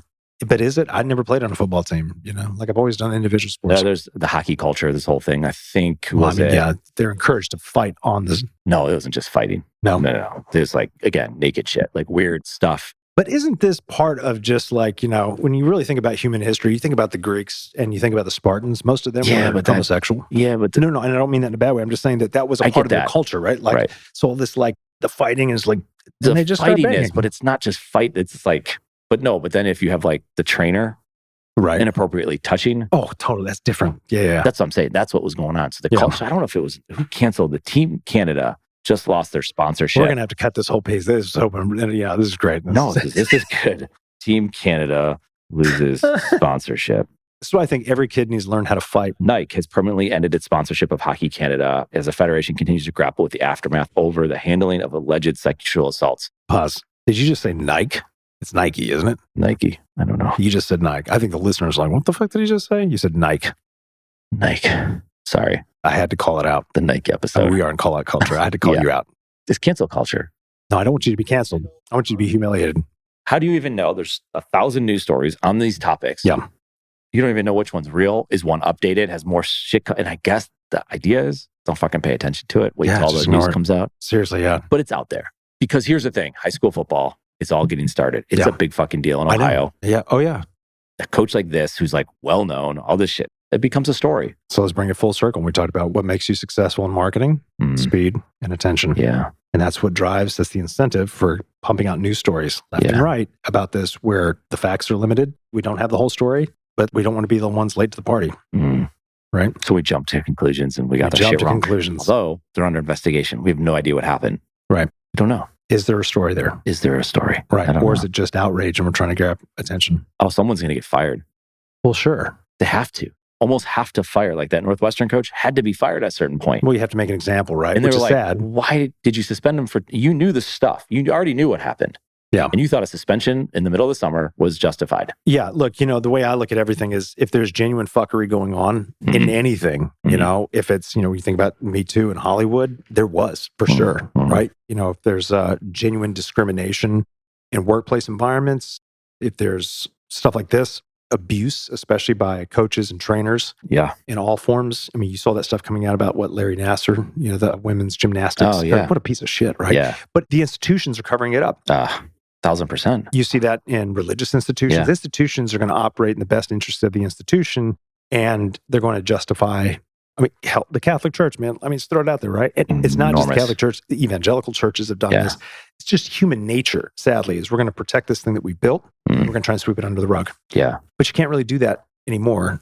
However, the pendulum is swinging again was it just like the example with Me Too, is that legitimate grievances, but then it spreads like wildfire. And so you have people that don't have legitimate grievances. They're just like, oh, I felt weird. Yeah. Now you're getting attention. It feels good to get attention, right? Yeah. But what you're doing is you're delegitimizing the movement or the attention you're trying to call, and you're getting elevated. And guess who else is getting elevated? All the people who think that this is all bullshit. Yeah. See, look, we're going to point to this as all bullshit. See, and then we're not going to listen to what the real problem is. Nothing is solved. And that's sad. So, people are jumping to conclusions. This is why so many professors, so many trainers, just a lot of professionals are terrified if they get accused of something. I don't know how you deal with that. Yeah. The thing is, there's nothing you could do about that, right? Like, so you and I've talked about this before. If somebody were to accuse me of something that was not true, I would just see, where's your proof? Right. Prove it, But I mean, it's used as a tool to intimidate people, to get them to behave a certain way. Yeah. But again, that one's even starting to backfire too, which I'm kind of glad. Yeah.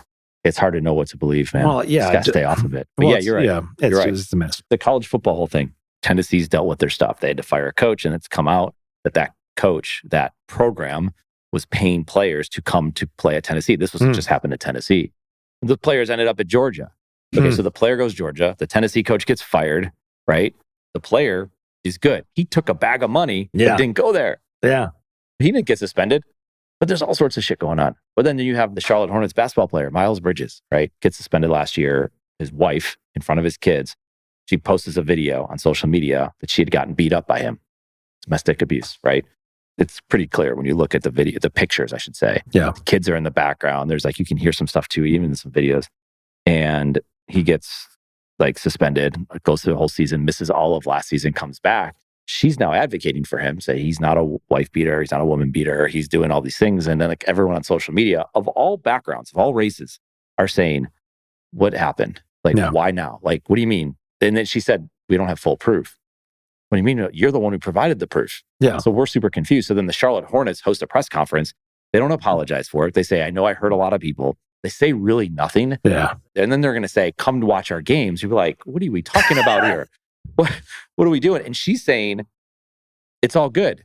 He's a good person. And we're not saying that he didn't make a terrible mistake, but it's man, there's domestic abuse is often riddled with second-time offenders and all this kind of stuff. And then people are making jokes on Twitter about the money that she's after. So it's I'm not here to judge. I'm just stating what we've heard and what we've come. Again, these are all the things that are distracting us from real human interaction. Yeah. This is the kind of bullshit that we get ourselves all wrapped up in. It leads to us having human interaction. I only bring these topics up because I enjoy talking about them with you. So we get involved in these topics, but not seriously. We get involved in these topics so we can say how silly it is to get involved in these topics. Yeah. It's very meta. So does that make us good or bad or indifferent? Both. I guess it depends on who you ask. It's all relative these Haters days. and lovers. Yeah. Yeah. I just think they're talking points. They're good talking points. They are. It gives us some fodder. I like that. Because it's recent, but it's also evergreen. It's true. So we could talk about this 27 years from now. Well, Miles Bridges, because he's retired and now he's going on the podcast, and we can talk back to the day that we talked, and then he's grown to be an incredible person. He's become the best player in the NBA, better than Michael Jordan. I don't know. I mean, he's a rapper too. Oh, well, in that case. I'm sorry, he's a creative. He could file a lawsuit at the same time to say that AI's taken his voice. So I mean, Yeah, maybe. And then Tim Apple could have something to say about that. Tim Apple would have a lot to say about that. Yeah. I think so. Yeah. I want to tee something up for our next conversation. Here you go. Did I take us off the rails? I'm No, sorry. you didn't. I'm sorry. I would like to talk about, but we're running out of time today. Okay. We are. Watch some of the hearings that just happened yesterday on the weaponization of information, basically censorship. It was a fucking shit show, man. Where am I watching this? You can watch it on YouTube. So this is all about the censorship of information. Isn't that crazy though? You're watching on YouTube, like Right, yeah. shit's Oh, well, what channel? Well, YouTube. yeah. Just go fucking YouTube and look it up. Yeah. Yeah, because you'll find it on 6 different channels. Yeah. But anyway, these congressional hearings, I want you to watch it and then we'll talk about it. Okay. Yeah. I mean, it was ridiculous. I did a little preview for you. So they had Robert F. Kennedy Jr. They had the writer who broke the story on the Hunter Biden laptop story at the New York Post. And they had a prosecutor, last name is Sauer, I think. He's the lead prosecutor in the case. I think it's Louisiana, Missouri, against the Biden administration for the censorship and the violation of the First Amendment, freedom. This is all about freedom of speech. Yeah. And it's really wild. So the whole thing is about freedom of speech and protecting freedom of speech and censorship. And right in the beginning, the Democrats are trying to censor Robert F. Kennedy Jr. Yeah. It is so childish. I'm like, all this is going to backfire. Yeah. Like Stacey Plaskett's a moron. I'm sorry, she just is. Like I've watched her on other things too. And I'm like, wow, she's not informed. Debbie Wasserman Schultz. I mean, I was like, you've been cited for violation and corruption and you've got some real gall. It's like cherry picking and piecing things together to try and make all these defamation claims. And again, I don't agree with everything Robert F. Kennedy Jr. has to say, but I do think here's the reason he's gaining in popularity is because he's just being honest. He's saying what he believes and he thinks. And he's actually saying, look, he's being labeled as, he comes out multiple, he goes, I've never been an anti-vaxxer. He goes, but that's the narrative they want to say. And they're trying to nail him with Asian hate and anti-Semitic and all these things because they're pulling things out of context and trying to pin that on him. And it's just so poorly done. I'm like, come on. Yeah. If you're really trying to smear him, do a better job. Yeah. And it's so ridiculous. It's just like the Republicans when they were all addicted to Trump. I mean, the insanity. It's just a weird world for me to be finding myself in agreement with Republican legislators on most things these days, where I'm thinking these are the same people who had lost their fucking minds during the Trump administration. They were just so like, oh, I'm going to do and say whatever I need to be in that guy's good graces. Yeah. Politicians just suck. Let's just be honest. They do.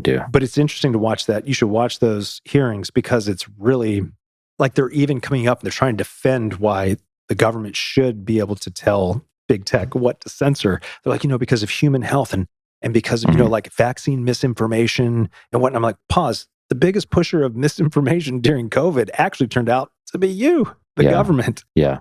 And it's almost like they don't acknowledge that. And they're saying that those things were still justified. I'm like, have you not been caught up on the most recent science, right?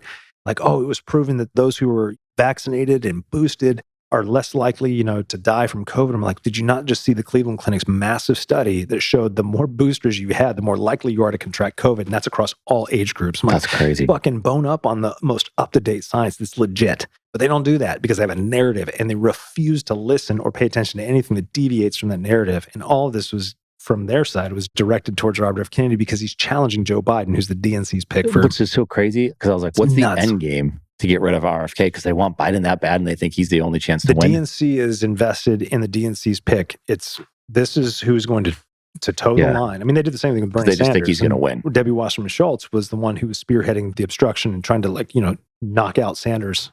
I don't remember all the details.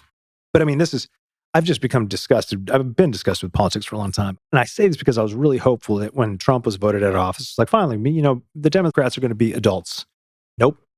They just went to the extreme and pushing all kinds of stupid ass, ridiculous policies and, became more tyrannical in their, control of information and pushing narratives that were not based on logical lines of reasoning. And I was like, what the fuck is happening? Yeah. I mean, I'm an independent man. I just am. Strange times that we live in. Yeah. But we'll save that for next time. I like that. Yeah. How about I give you a topic for next time then? All right, let's hit it. Sharenting. Do you know what that is? No. Parenting, but sharenting. So when they take videos of their kids and they grow up basically on social media. Yeah, that's sharenting. Ooh. Yeah. And so kids who grew up with it are now adults. And they're going, yo, I never said I was okay with that. I never said this was okay. Okay. Sharenting. Yeah, sharenting. So weaponization of information and sharenting. Yeah. All right. It's good cool stuff, man. Yeah, I enjoyed this. This has been great. Yeah, man. I love you.